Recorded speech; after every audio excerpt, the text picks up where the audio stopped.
Hello, everyone, and welcome back to our menopause series. I'm Reshma Tiwari, and we're joined by our wonderful menopause coach, Swati Singh. As you know, we're very passionate about making our conversations around menopause open as it gets, real, and actually very supportive. So, in today's episode, we continue our discussions to explore an very important yet not often spoken about transition and menopause, which is touch basing on aspects of intimacy, relationships, and emotional connection, which spouses share during menopause. So let's dive right in. So, Swati, how does menopause impact our emotional closeness and communication that we have between our partners? Yeah.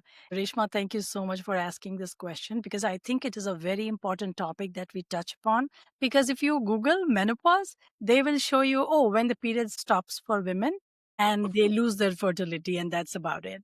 But it's way more than what, is on the surface. So when you are in perimenopause or menopause, when you actually reach this point, your body is basically crashing due to the dip in hormones. This whole thing, the decline in estrogen, is impacting you emotionally, physically, sexually.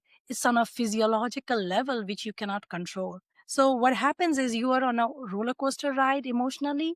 The women Yeah, are like having very varied symptoms of mood swings, irritability, anxiety, sometimes even depression. And they are not able to put the two and two together. They cannot connect the dots because of the lack of awareness. We do not think that the phase that could they're be. going through is Yep. actually impacting their emotional mental health and all. And obviously if she doesn't know, there is no way her partner is going to understand that, okay, all this is happening due to menopause. And the Yeah. gap starts, they start Widening, becoming, they start becoming even more strained, as to say, because the emotional relationship, unfortunately. yeah, unfortunately, this emotional thing that they are not able to understand is linked to menopause. And then comes the aches and pains. The woman who was actually taking care of everything happily is not able to take care of things that she used to, because, the physical fatigue is real. The lack of sleep, it doesn't give her the kind of energy that she used to have. And the husband, the spouse, is often confused that they feel like they're living literally with another person. And this emotional gap, and then there is another aspect of it, the physical distance. Because the lack of sexual desire in women, this is also due to the lack of estrogen hormone and also to testosterone. So all these hormones are dipping, and the woman is facing this lack of libido and vaginal dryness. And all these things make their relationship further strained and, chaotic, I would say. Yeah, it's so unfortunate that men and women don't recognize these and are not available to support. But if we have to say some of the main reasons why libido tends to decline during menopause, what would you say? Is it hormonal? Is it Yeah. emotional? Or are they connected? And is it both? What would you They think are it is? connected. Yes, yes. They are connected, and hormones are controlling our emotions as well. So there are three main hormones in our body: estrogen, progesterone, and testosterone. And with the onset of menopause, all these three start declining. And the plummet is like sharp. It's not like gradual decline. And then the woman, they suddenly feel this lack of desire. They don't have any desire for physical intimacy, and this is very confusing for her and the husband, and they are not able to put their finger on it, that what's happening. And with the desire, there is also some vaginal dryness that is causing even more problems in their physical intimacy, even if they try to have this intimate relationship. And for most women, it's very painful. Then of course it kind of tells their mind that, oh, you know what, it's pain, more pain than pleasure, and I do not want Right. this anymore in my life. And this is just a physiological change that she's not choosing, and she probably doesn't understand it is caused by menopause.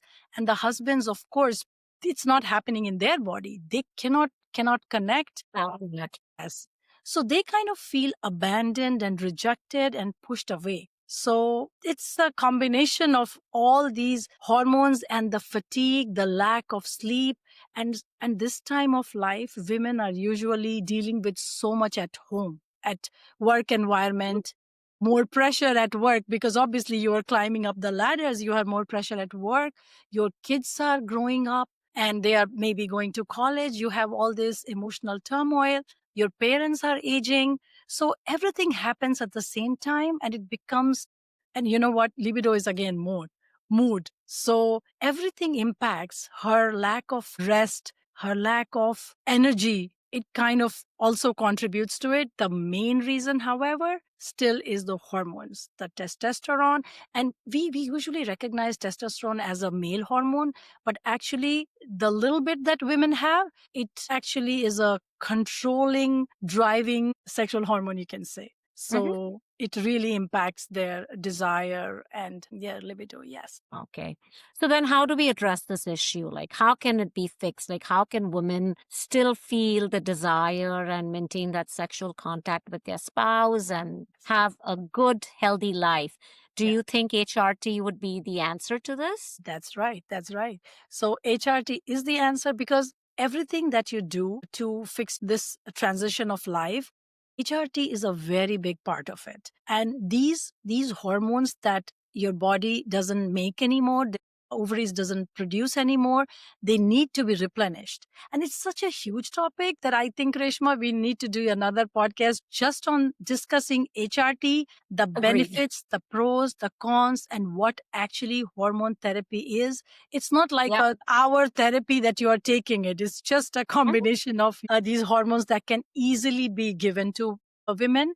And when we talk about HRT, we will also touch upon TRT, which is the testosterone replacement for men, which they can find easily as opposed to women. So Oh, it's wow. actually unfair to us that for men the decline in their hormones is gradual, and for most men it's not even that drastic.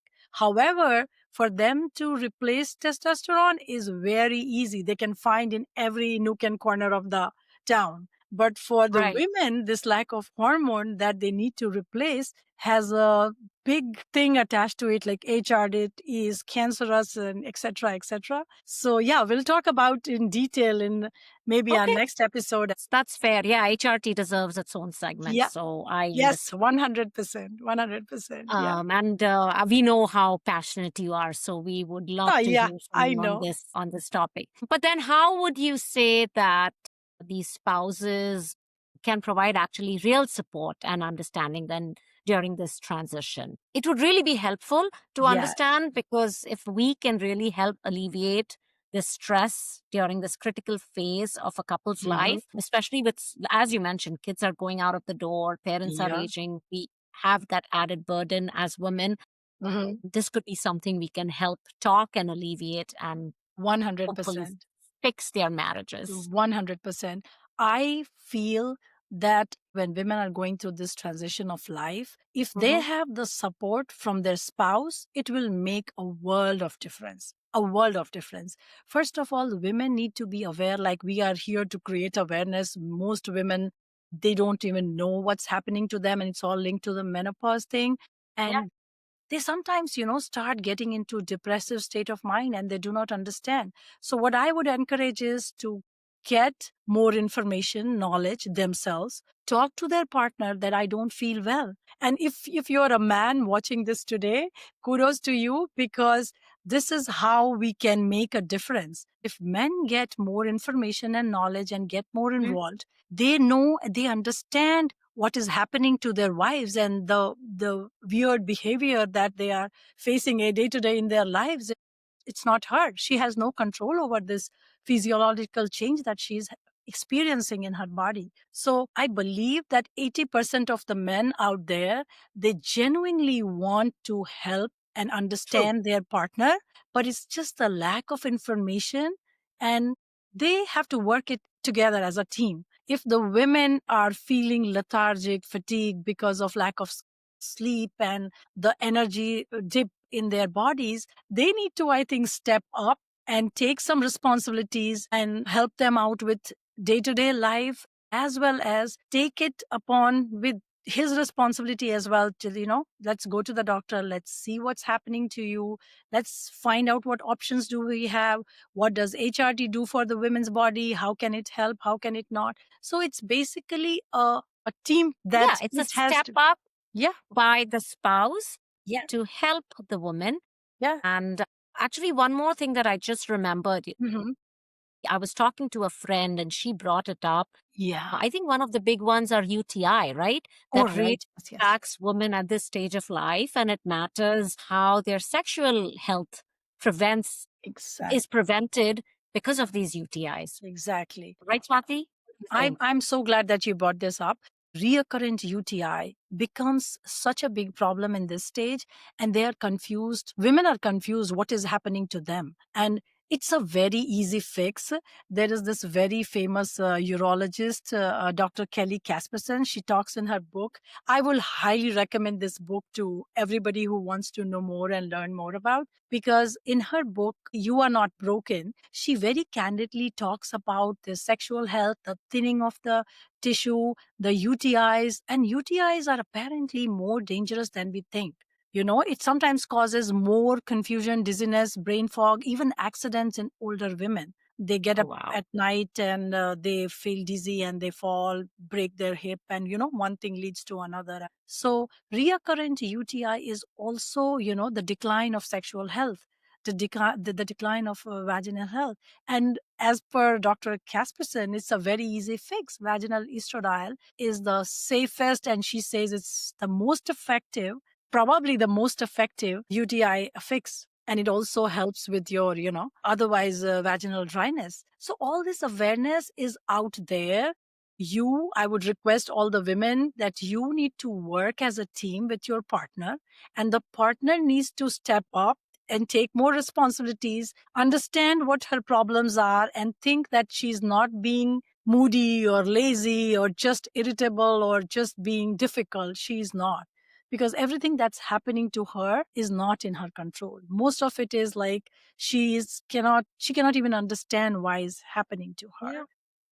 And you know Yeah, what's totally so understood. strange? So sad. I just wanted to throw out this data. Most of these divorces that are happening in this age, 70% of them are due to lack of intimacy. So I feel these families are broken because of the lack of information, awareness, and the shame around this topic. Nobody wants to talk about it. We don't Our address it. friends, you and me, we know very well, our friends, closest friends, they will also not discuss this as if that, oh, they suddenly feel the lack of desire and they don't get True. intimate with their partners anymore. Nobody actually talks Talks about it. about it. Yeah, But it true. actually builds the problems, these intense things. If you don't talk, it just snowballs. It never goes away. And then one day you hear that things are like, oh, you know what? We grew apart, where there are some, differences that we don't want to talk about and things like that. It's really sad that there are some of the things that we can fix and we can save some of these marriages and relationships and families.